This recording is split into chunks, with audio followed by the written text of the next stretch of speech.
Assalamualaikum warahmatullahi wabarakatuh. Innal hamdalillah nahmaduhu wa nasta'inuhu wa nastaghfiruh wa na'udzu billahi min syururi anfusina wa min sayyiati a'malina. May yahdihillahu fala mudilla lahu wa may yudlil fala hadiyalah. Asyhadu an la ilaha illallah wa asyhadu anna Muhammadan abduhu wa rasuluh la nabiyya ba'dah. Allahumma salli wa sallim ala nabiyyina Muhammad sallallahu alaihi wasallam wa ala alihi wa sahbihi wa man sara ala nahjihi ila yaumiddin. Amma ba'd. Ayo ikhwah, kita lanjutkan kajian kitab Nadratun Na'im, masih tentang mukjizatuhu wa dalailu nubuwwati, mukjizat dan dalil-dalil kenabian Muhammad sallallahu alaihi wasallam. Kali ini tentang suratul ijabah. Surah cepat, ijabah respon. Jadi gerakan cepat, gercep. Rasulullah itu gercep kepada umatnya. Bismillahirrahmanirrahim. Fa'an Anas bin Malik radhiyallahu anhu, dari Anas bin Malik, anna rajulan dakhala al-masjida yauma jum'ah wa Rasulullah qa'imun yakhutub. Suatu saat ada seorang sahabat datang kepada Rasulullah sementara beliau sedang khutbah Jumat. Fastaqbala Rasulullah qa'iman tsumma qala ya Rasulullah. Kemudian dia menghadap Rasulullah pada Rasulullah masih berdiri. Tsumma qala ya Rasulullah. Kemudian dia berkata, ya Rasulullah, halakatil amwal. Harta telah binasa. Wang qata'atis subul. Jalan sudah terputus, maksudnya tidak ada jalan keluar, deadlock.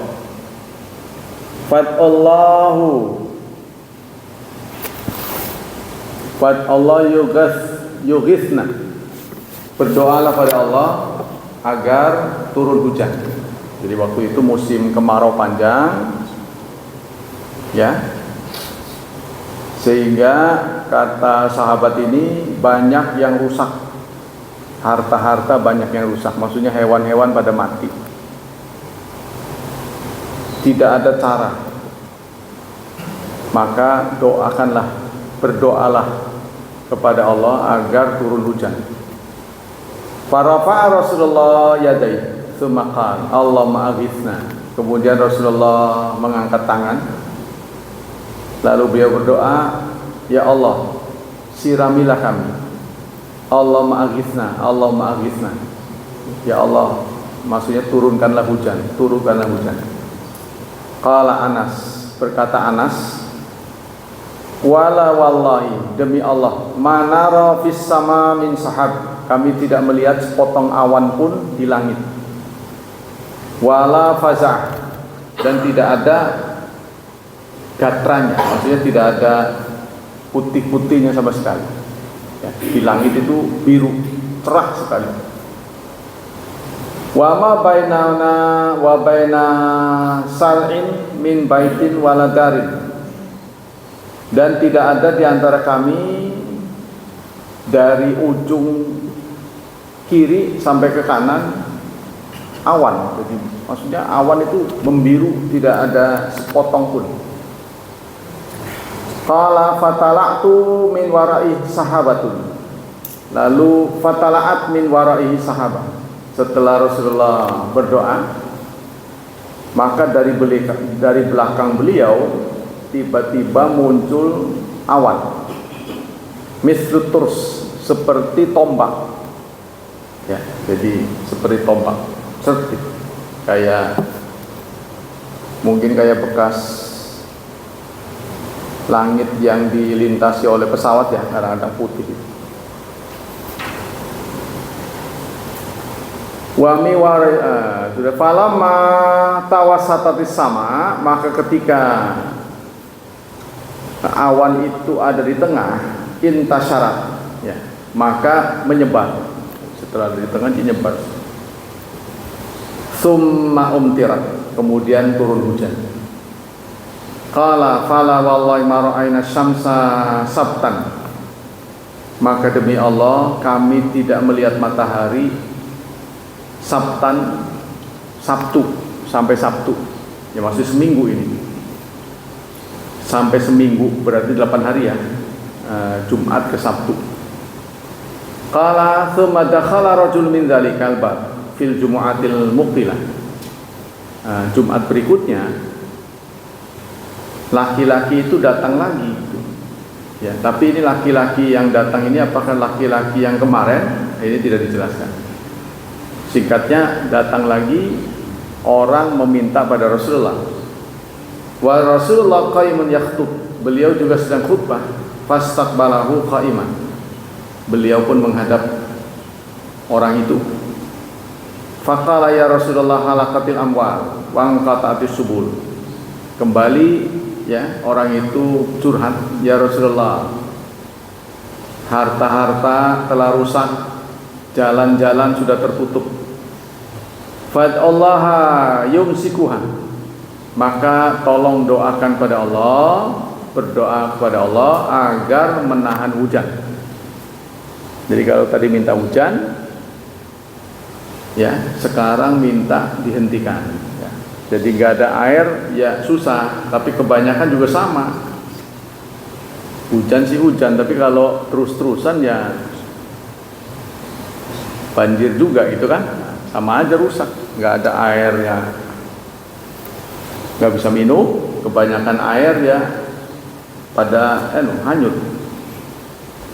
Qala farafa'a Rasulullah yadai. Kembali Rasulullah mengangkat kedua tangannya. Tsumma qala Allahumma hawwilna. Ya Allah, alihkanlah air ini. Wala alaina. Jangan kepada kami. Alihkanlah. Allahumma al-aqam wat-tirab. Ke atas gunung, wazirab, serta ke lembah-lembah. Alihkanlah ke sana. Wa mana bitis syajar, dan tempat tumbuhnya pohon. Fangqala'at, lalu hujan pun berhenti, reda. Wa kharajna tamshi fi syams, dan kami keluar, ya keluar maksudnya pulang ke rumah. Matahari terbit. Nah, jadi spontan gitu ya. Jadi karena ukuran khutbah kan berapa sih lamanya? Jadi maksudnya kalau dalam riwayat yang lain itu, ini ada riwayat lagi. Wa fi riwayatin qala Anas bin Malik, dalam sebuah riwayat Anas bin Malik berkata radhiyallahu an, asabatin nas sinatun ala ahdin nabi. Pada waktu itu paceklik datang.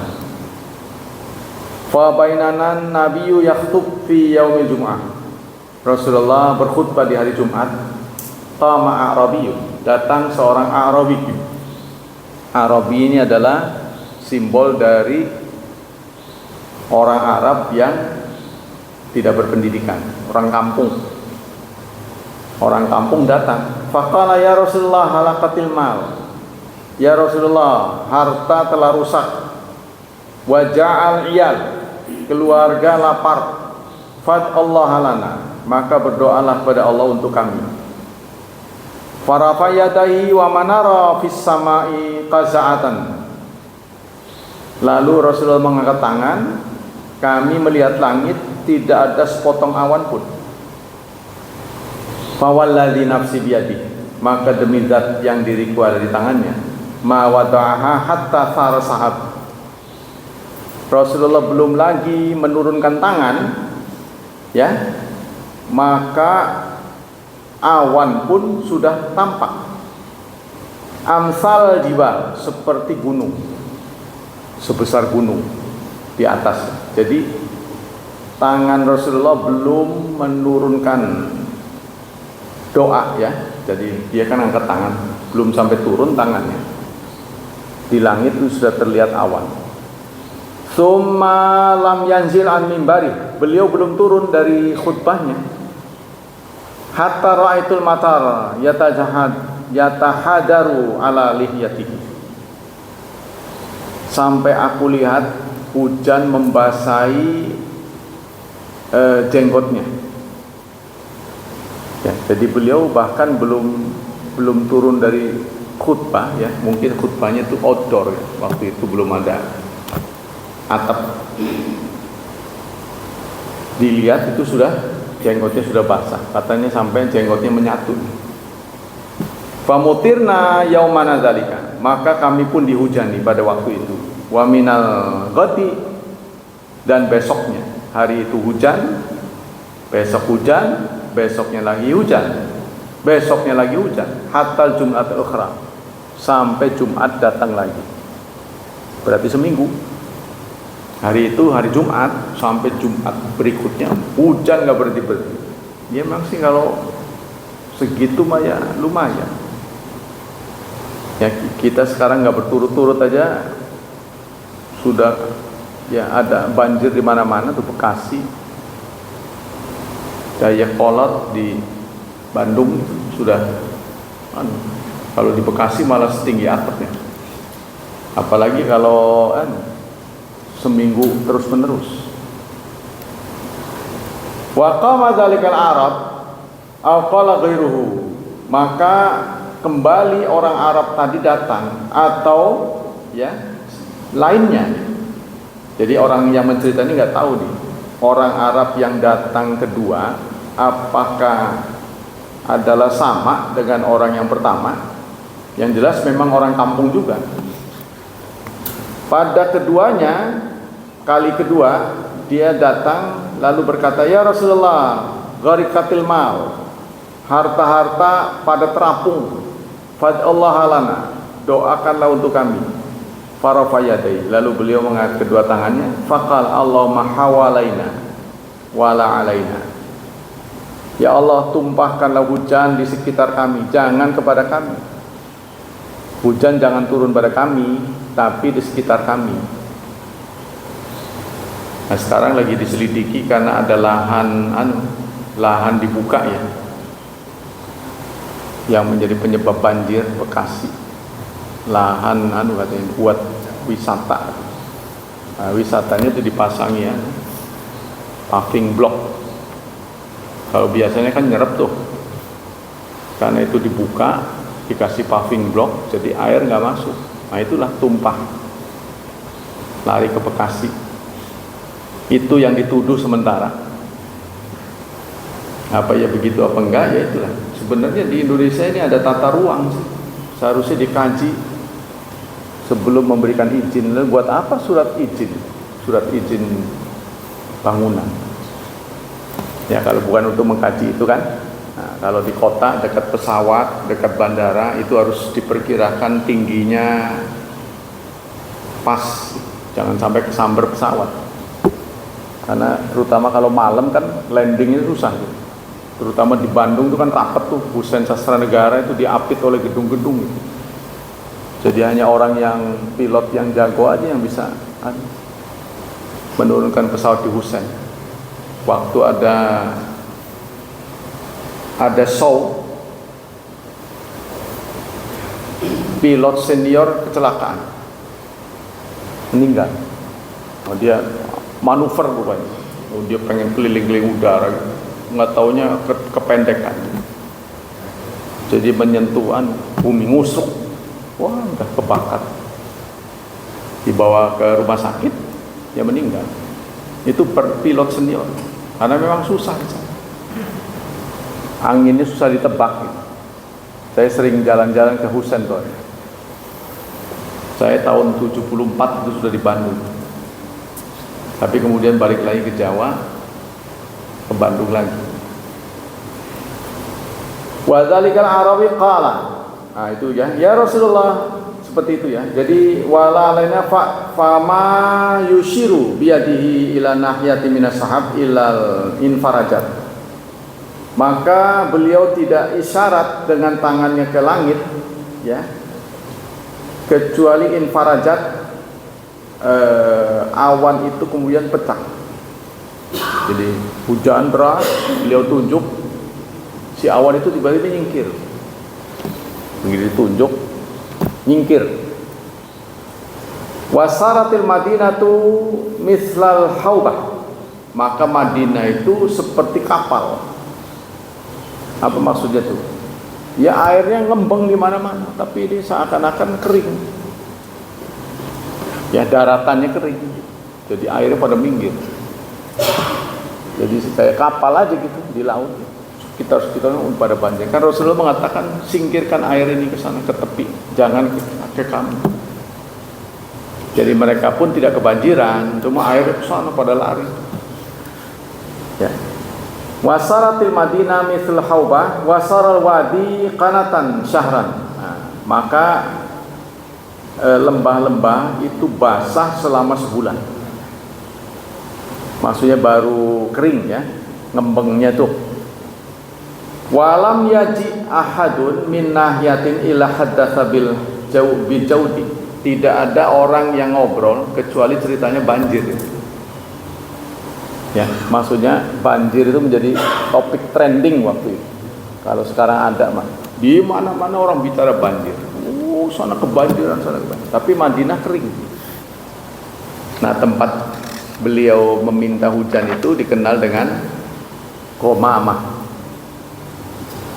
Petilasannya itu sekarang dibangun masjid. Lalu orang-orang pada ngumpul di situ berdoa meninggalkan Masjid Madinah. Maka oleh pemerintah Arab Saudi disegel. Dianggapnya keramat. Ya, sama dengan di sana juga ada Masjid Abu Bakar, Masjid Umar, Masjid Utsman, Masjid Ali. Tapi yang ramai Masjid Ali, yang ngisi orang-orang Iran, Irak, orang-orang Syiah. Ditutup lagi. Nah, perbuatan itu bikin kesel orang-orang. Maka mereka menuduh Wahabi dasar. Gitu. Jadi kata orang yang NU garis lurus, kalau nggak ada pemerintah Arab Saudi, mungkin kuburan udah gerong. Kuburan Nabi juga udah gerong.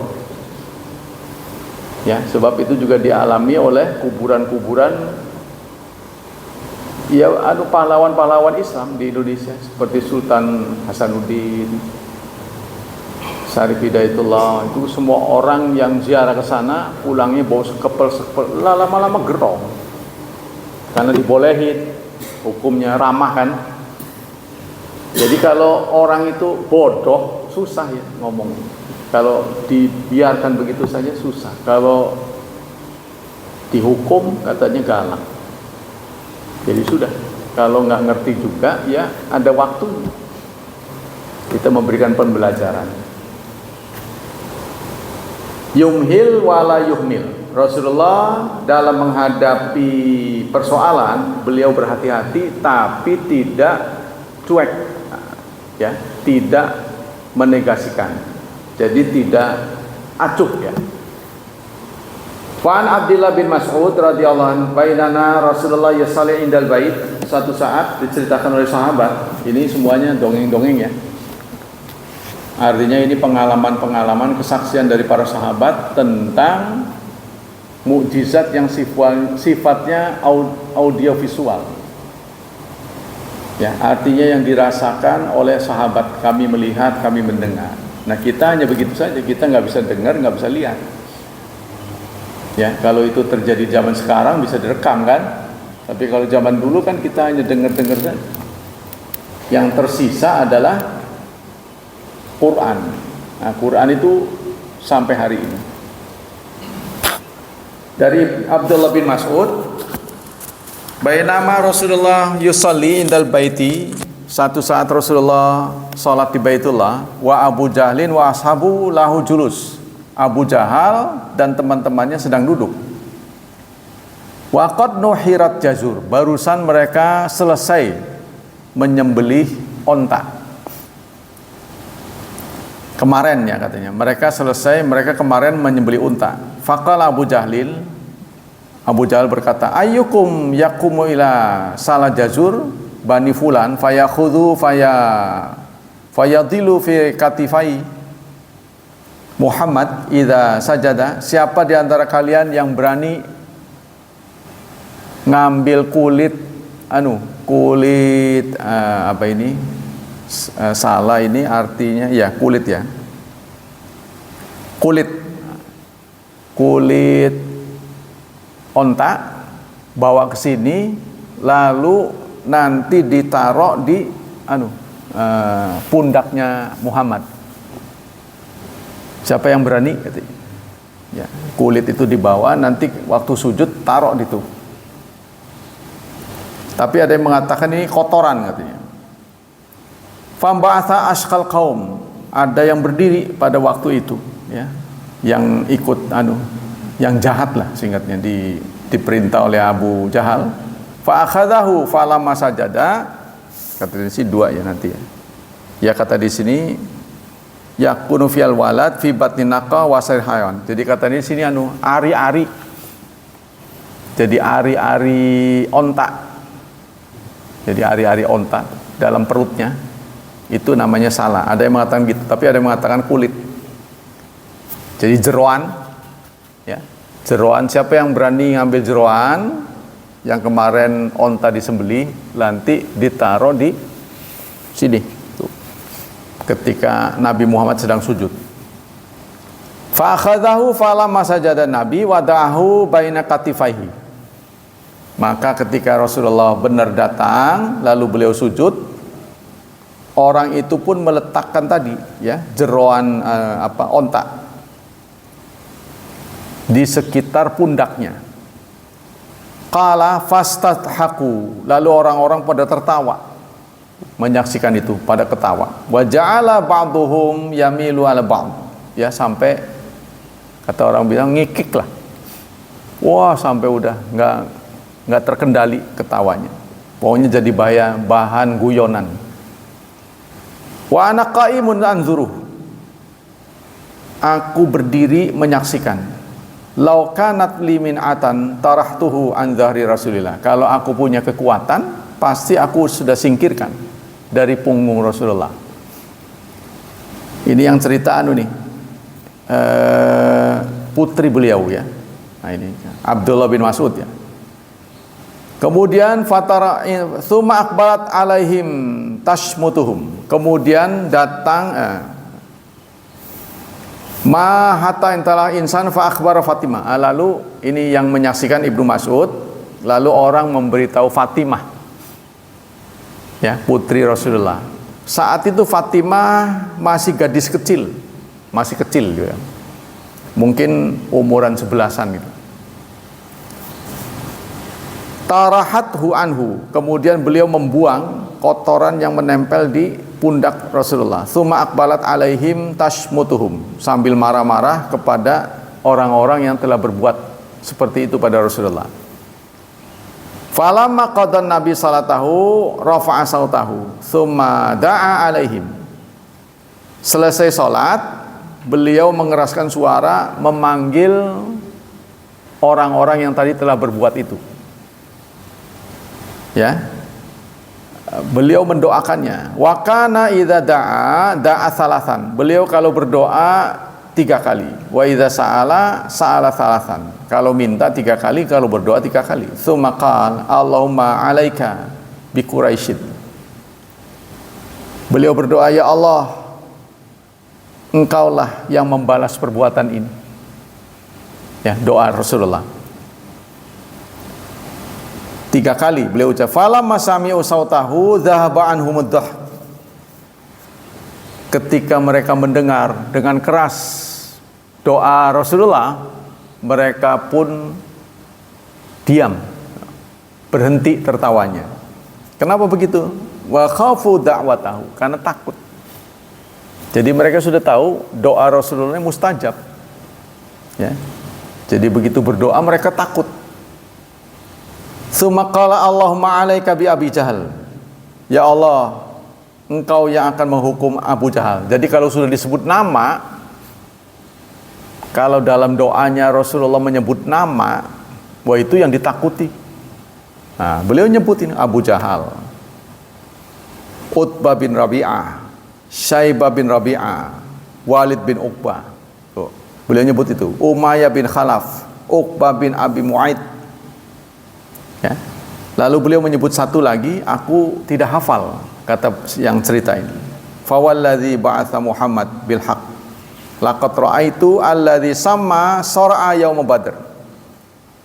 Aku melihat sendiri orang-orang yang disebut oleh Rasulullah waktu mereka menyakiti ini, ya. Di perang Badar mereka itu kayak ayan.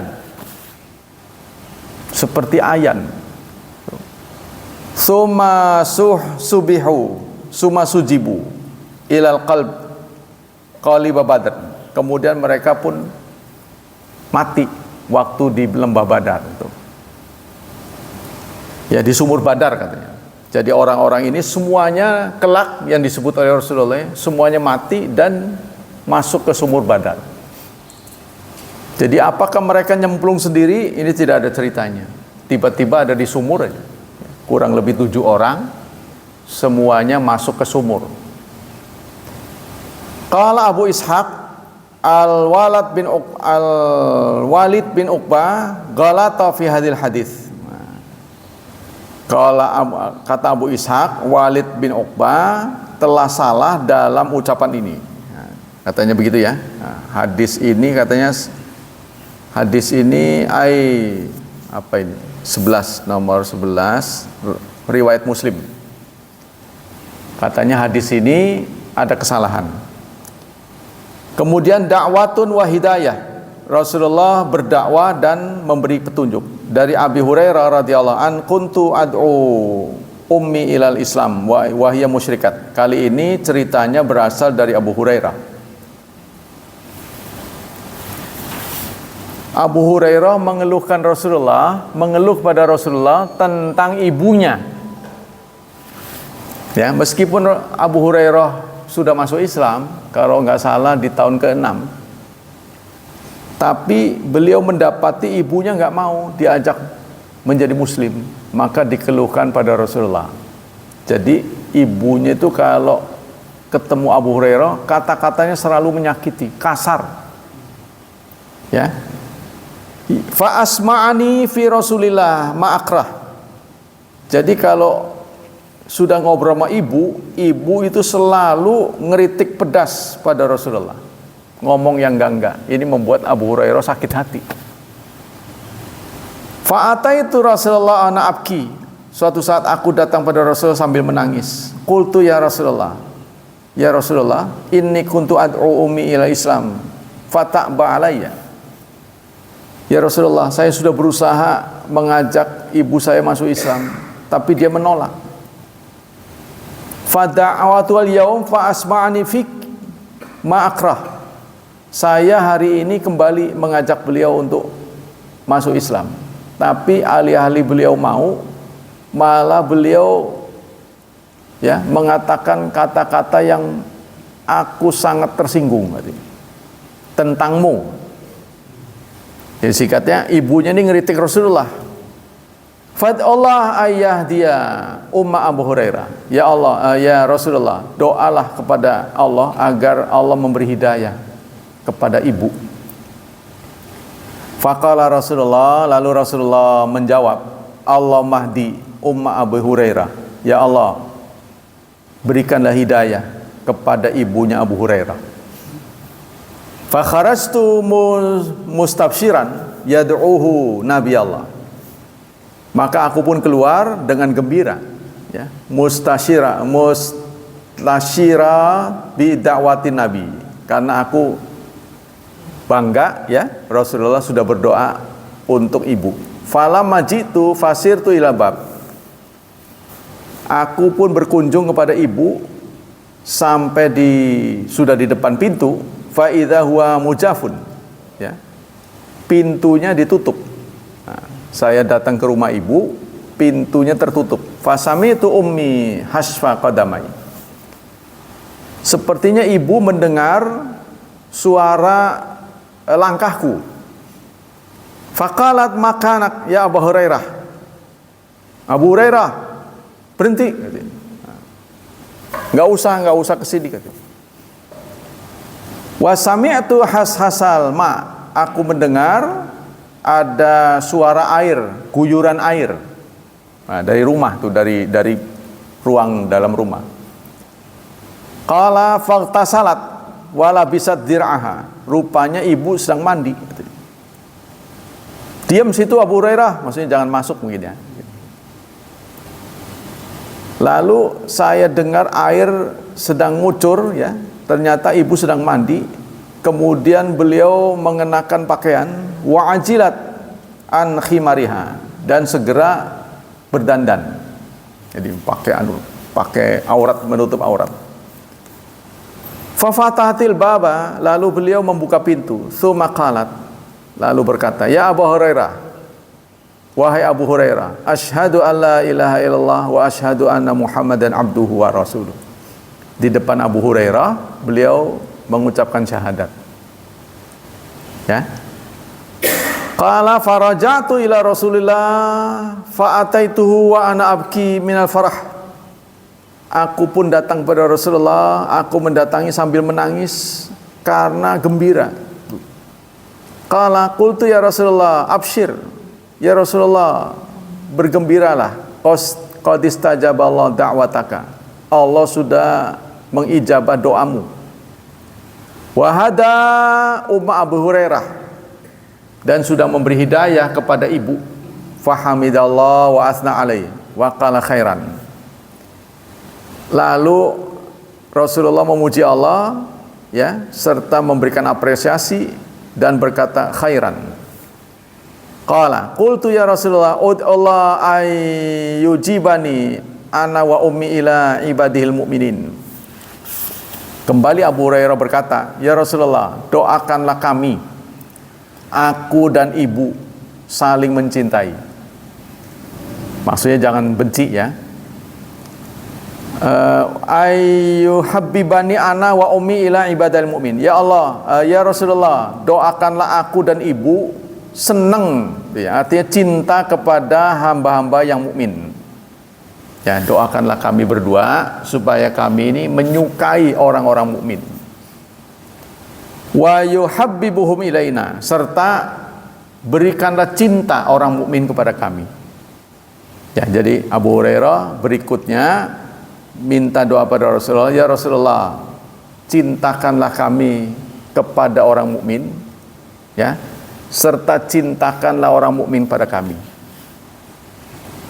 Faqala Rasulullah sallallahu alaihi wasallam, maka Rasulullah kembali berdoa untuk beliau, Allahumma habib abdaka ubaidaka hadza, ya Allah, cintakanlah hambamu ini, yakni Abu Hurairah dan ibunya, ila ibadika, kepada hamba-hambamu yang mukmin.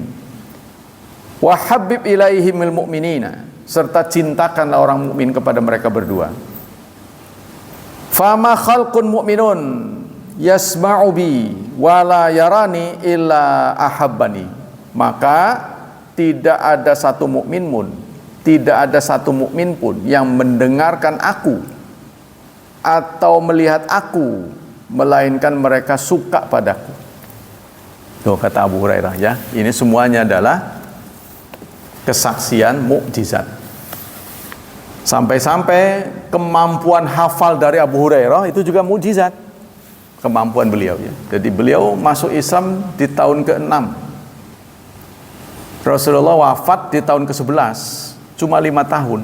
Tapi rekaman beliau, ingatan beliau terhadap hadis Rasulullah paling banyak di antara sahabat. Ya, kita hampir tidak pernah menggiring 10 hadis, melainkan di dalamnya pasti Abu Hurairah. Nah, jadi muslimnya muda sebenarnya, ya, dibanding dengan Abu Bakar, Umar, Utsman, Ali yang jauh senioritasnya. Mereka sudah 13 tahun mendahului Abu Hurairah, ya. Bukan 13 tahun ya, berarti 18 tahun. Muslim duluan, Abu Bakar, Umar, Utsman, Ali sudah duluan dia. Abu Hurairah belakangan. Tapi dalam soal berita tentang Rasulullah yang sampai kepada kita, ya mungkin mereka tahu, cuma males ngeberitain. Ya, tidak lebih banyak daripada Abu Hurairah. Nah, inilah katanya mukjizat Rasulullah sallallahu alaihi wasallam. Kita beralih ke kitab Riyadhus Shalihin. Ini soalnya dongeng-dongeng aja. Tidak aplikatif ya. Bismillahirrahmanirrahim. Sekarang tentang sholat duha. Bismillahirrahmanirrahim. Wa hadza mustamadun min qauli Abi Hurairah. Ini berdasarkan ucapan Abu Hurairah. Kembali kita jumpai Abu Hurairah. Hadis yang diriwayatkan oleh Abu Hurairah, "Awsani khalili bisyami thalatha ayyam min kulli syahr." Khalili, kekasihku, berwasiat kepadaku agar berpuasa 3 hari setiap bulan. Ya, ini diceritakan oleh Abu Hurairah. Jadi yang dimaksud kekasih ini adalah Rasulullah. Rasulullah berpesan pada Abu Hurairah, ya, lakukanlah 3 hal. 1, puasa 3 hari setiap bulan. Ya. Yang kedua, raka'atayad duha, 2 rakaat duha. Yang ketiga, wa an utira qabla an arquda, dan aku diminta untuk witir sebelum tidur. Nih pesan Rasulullah pada Abu Hurairah, ya. Fal hadis kama huwa wadih qaimun ala wasiyat. Hadis ini statusnya wasiat. Wasiat itu kan pesan yang amat kuat, ya. Allati tahmiluna an min khususiyat lil Musa ilaihi, yang mengandung, ya, mengandung pelajaran khusus kepada orang yang diberi. Maksudnya Abu Hurairah dalam hal ini. Bihaitsu innahu qad yakunu dzalika anfa'u lahum min wasiyah bil amri nafsi li ghairi. Artinya 3 hal ini lebih penting jika dilakukan oleh yang bersangkutan daripada orang lain. Li'anal murabbiya a'lamu bihali tibai, bihali atba'i. Karena seorang murabbi, seorang pendidik, lebih tahu anak didiknya. Nah itu kalau murabbi yang profesional, dia tahu persis talenta masing-masing dari muridnya. Ya, jadi kalau seorang murabbi itu biasanya diaplikasikan di pesantren. Ya, seorang guru itu megang berapa murid, jadi dia tahu persis tuh gerak-gerik muridnya itu, kecenderungannya. Ya sayang kita tidak terlalu dalam soal ini, jadi kita sering menganggap semua santri sama. Tapi kalau seorang pengasuh yang teliti, tinggal dia dibagi nanti jurusannya. Oh, orang ini daya hafalnya kuat, berarti diarahkan ke penghafalan Quran atau penghafalan hadis. Ya, kalau kita satu pesantren itu semua profesional, sayang kita nggak begitu, karena ilmu itu sangat mahal. Ya, jadi kalau butuh profesionalisme, waduh itu nggak tahu berapa biayanya. Contohnya cuma satu saja, hafal Quran, ya, oleh teman kita Ibnu Syam itu dipatok masuknya 9.600.000. Saya lihat di itunya aja, di bannernya, masuknya saja, masuk pendaftaran 9.600.000. Itu artinya kalau Anda nggak punya segitu, jangan bermimpi punya anak bisa pinter. Ya, kalau zaman Rasulullah kan nggak ada. Yang penting, tapi memang nggak bisa dibohongin sih, karena kita menitipkan anak tuh butuh makan minum, sementara yang punya pesantren ini nggak mampu, ya kan? Kecuali kalau dia kaya raya, contohnya mendapat subsidi dari pemerintah. Kita aja menganggarkan 20%, itu pun baru berapa tahun gitu. Sudah lumayan perubahannya. Contohnya negeri sekarang menjadi tempat favorit, ya kan? Sayang tidak dibarengi oleh madrasah. Jadi madrasah kita ini apa ya? Semua ilmu dipelajarin. Walaupun madrasah kan judulnya agama, itu harusnya profesional di bidang agama. Nggak usah jauh-jauh, 7 saja. Seperti yang dipelajari ba'da subuh. 1 ya, tentang akidah profesional. Yang kedua tentang syariat dalam bentuk fisiknya adalah fikih, ahli fikih. Ya. Kalau kita jurusan fikih itu nanti bisa bergelar doktor. Yang ketiga akhlak. Nah, akhlak itu bisa diartikan dengan ahli kejiwaan. Ya. Ahlinya di Indonesia itu dulu guru saya, yaitu Profesor Dr. Zakia Derajat, perempuan dari Padang.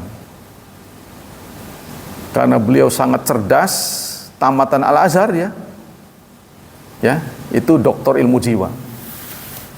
Jadi dia bisa menghadapi kejiwaan seseorang ada penyimpangan, karena walaupun kita kelihatannya waras, tapi ternyata banyak yang nggak waras. Contohnya emosi yang meledak-ledak gitu kan, nggak ada apa-apa emosian, itu penyakit jiwa itu. Penyakit jiwa. Kalau orang tidak kena penyakit jiwa, pasti orang yang kuliah di bagian psikologi nggak banyak, tapi nyatanya banyak. Jadi banyak penyakit jiwa. Ya, kalau kita mau teliti, ketakutan yang tidak beralasan kita itu. Nah, itu juga sama. Nah, itu yang ketiga. Yang keempat apa? Tentang Quran. Mulai dari cara bacanya sampai ke ilmunya. Ilmu Quran. Itu namanya ulumul Quran, ya. Di Indonesia ahlinya itu adalah Quraisy Shihab. Beliau doktor pertama Quran di Asia Tenggara, tapi nggak tahu kenapa menceng.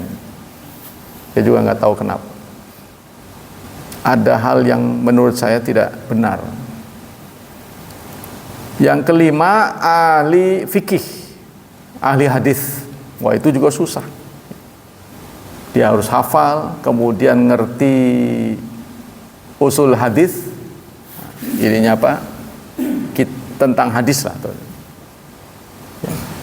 Ilmu hadis, mustalah hadis. Hadis ini sahih kah, hasan kah, dhaif kah?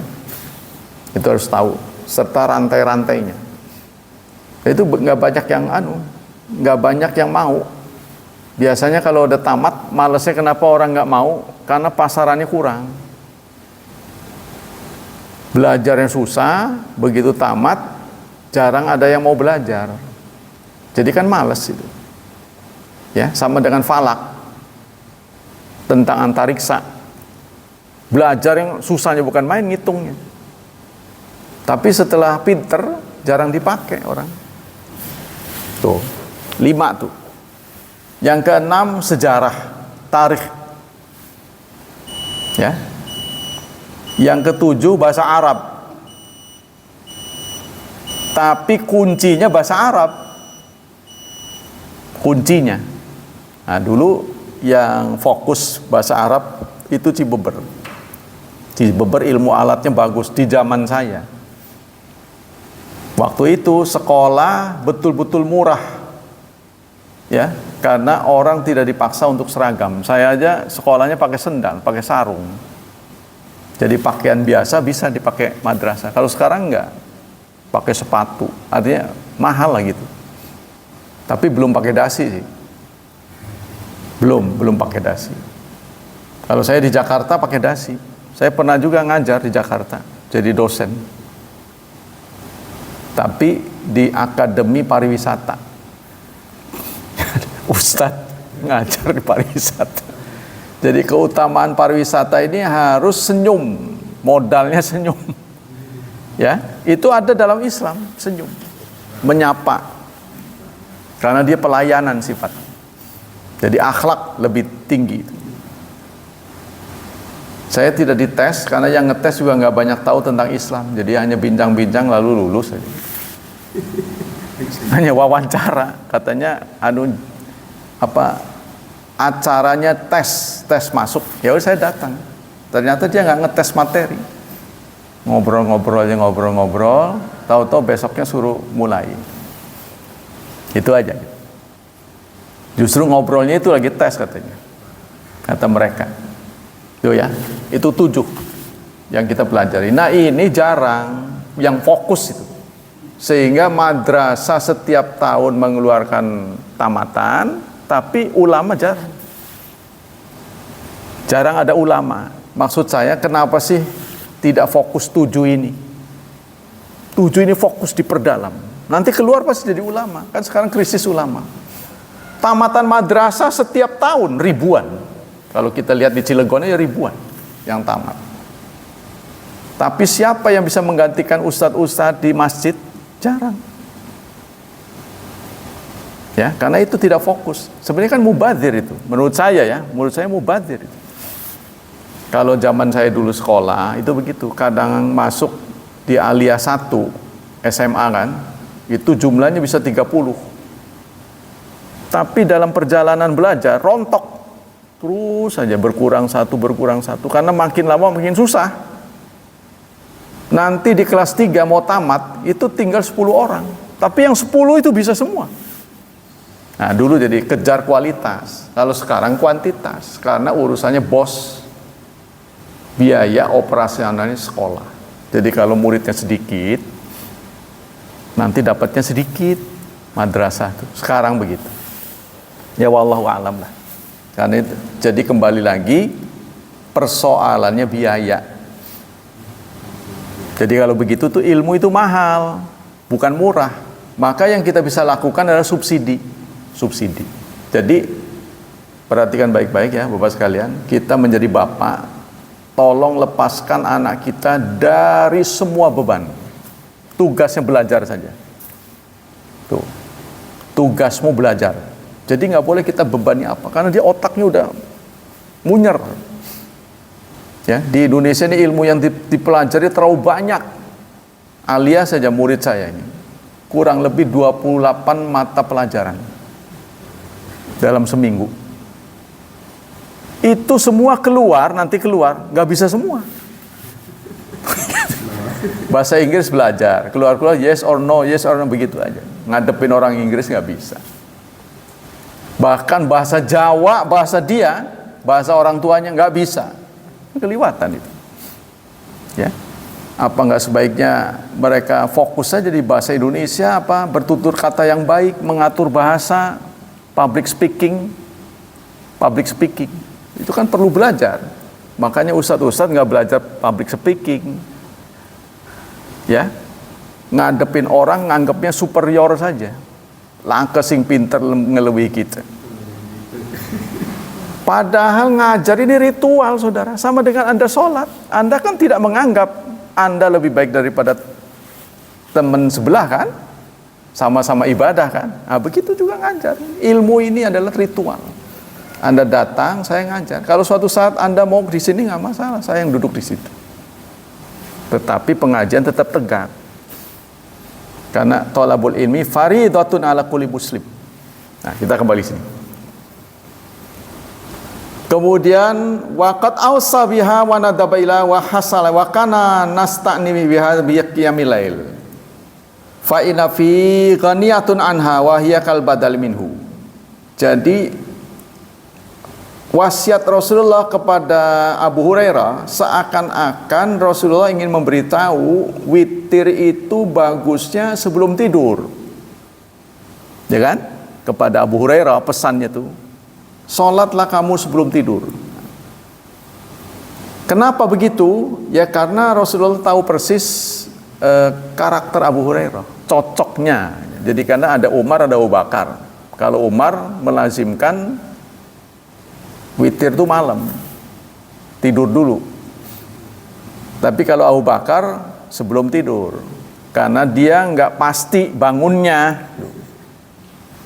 Bagi orang yang pasti bangunnya, kalau boleh milih, sebelum tidur bisa, sesudah tidur bisa, bagusnya sesudah. Tapi kalau bakalnya nggak pasti, lebih baik yang pasti-pasti aja, walaupun dikit pahalanya. Yaitu sebelum tidur, ba'da isya, witir tuh.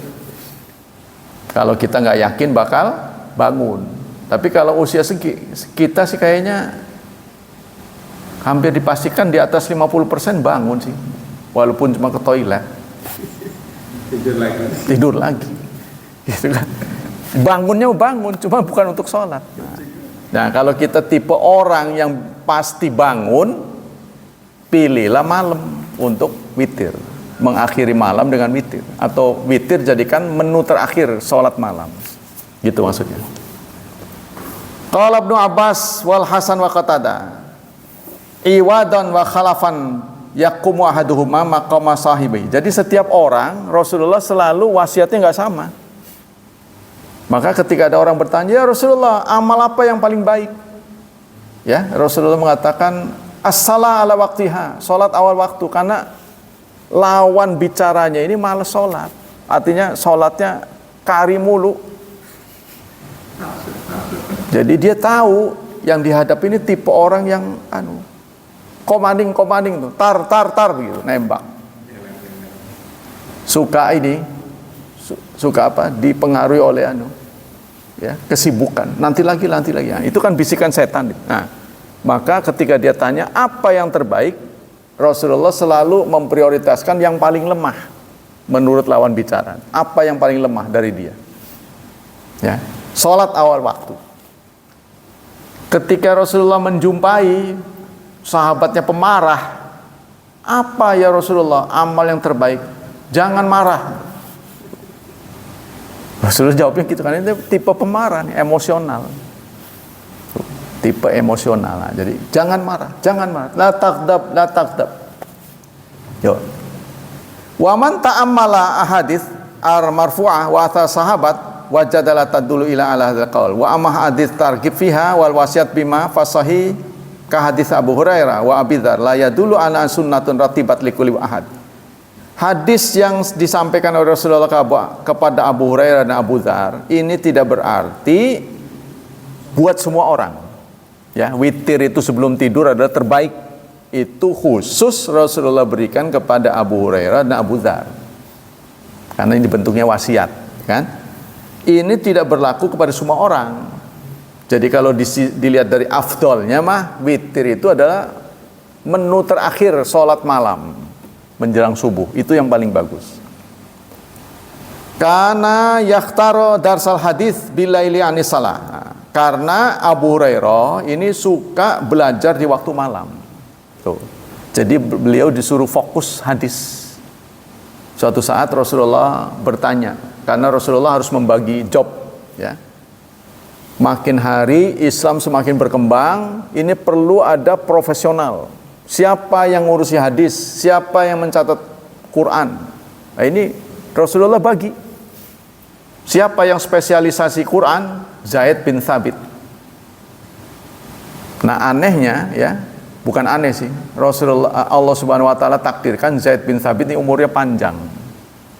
Jadi ketika terjadi kodifikasi Quran sampai di zaman Utsman, beliau masih hidup.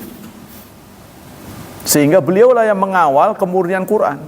Maksudnya kalau dia meninggal duluan, kan dia penulis pertama. Ini kan peralihan orang ini akan cukup rawan. Ya, karena pernah dialami kitab-kitab terdahulu tidak lolos, keasliannya tidak terjamin.